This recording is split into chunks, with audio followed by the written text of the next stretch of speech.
বিগত কয়েকদিন ধরে সারা রাজ্যে একটা অস্থির পরিস্থিতি বজায় ছিল চিকিৎসা পরিষেবার ক্ষেত্রে।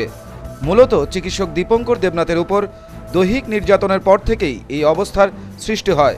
যদিও রাজ্য সরকার বসেছিল না, অভিযুক্ত 5 জন দোষীকে গ্রেপ্তার করে আদালতে প্রেরণ করে। দোষীদের গত বৃহস্পতিবার গ্রেপ্তারের পর প্রথম শ্রেণীর ম্যাজিস্ট্রেট তাদের জামিন দেয়। শুক্রবার রাজ্য সরকার প্রথমে ওয়েস্ট ডিস্ট্রিক্ট সেশন কোর্টে, এরপর ত্রিপুরা হাইকোর্টে দোষীদের জামিন বাতিলের আবেদন জানায়। মাননীয় হাইকোর্ট দোষীদের জামিন বাতিল করে। ইতিমধ্যে স্বাস্থ্যমন্ত্রী সুদীপ রায় বর্মনের এসকর্ট প্রত্যাহারের সিদ্ধান্ত বিশেষ মাত্রা এনে দেয়।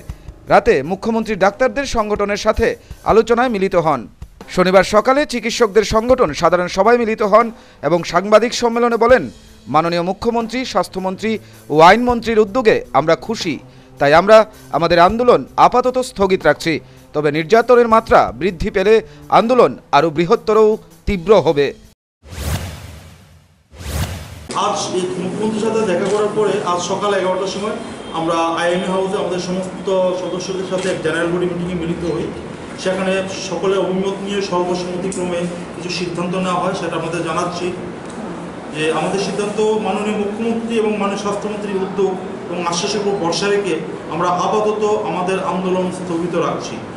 আমরা যে private practice, private chamber, private clinic বন্ধ ছিল সেটা আজকে থেকে খোলা থাকবে, কিন্তু আমরা পরিস্থিতির উপর নজর রাখবো। আমাদের জয়েন্ট অ্যাকশন কমিটি এখনও রয়েছে এবং যদি নির্যাতনের প্রবণতা আরও বৃদ্ধি পায় বা কোনো ঘটে, তবে আমাদের আন্দোলন আরও বৃহত্তর হবে, আরও তীব্র হবে।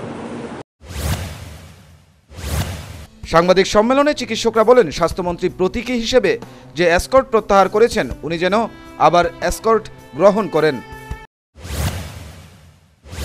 পাশাপাশি মাননীয় স্বাস্থ্যমন্ত্রী আমাদের সুরক্ষার দাবিতে প্রতীকী হিসেবে ওনার ব্যক্তিগত দেহরক্ষী প্রত্যাহার করার কথা ঘোষণা করেছেন। আমরা ওনাকে ধন্যবাদ জ্ঞাপন করছি এবং ওনাকে সাধুবাদ জানাই আমাদের প্রতি এই ওনার সহমর্মিতা প্রকাশ করার জন্য। কিন্তু পাশাপাশি আমরা ওনার কাছে আবেদন রাখবো, ওনার নিরাপত্তা যাতে বিঘ্নিত না হয়, ওনার সুরক্ষার জন্য উনি যাতে ওনার ব্যক্তিগত দেহরক্ষী ফিরিয়ে নেন, কারণ আমরা ওনার সুরক্ষার জন্য আমরা চিন্তিত। চিকিৎসকরা আরও বলেন, মুখ্যমন্ত্রীর ডাকে সাড়া দিয়ে আমরা 6 জন ওনার সাথে আলোচনায় বসি।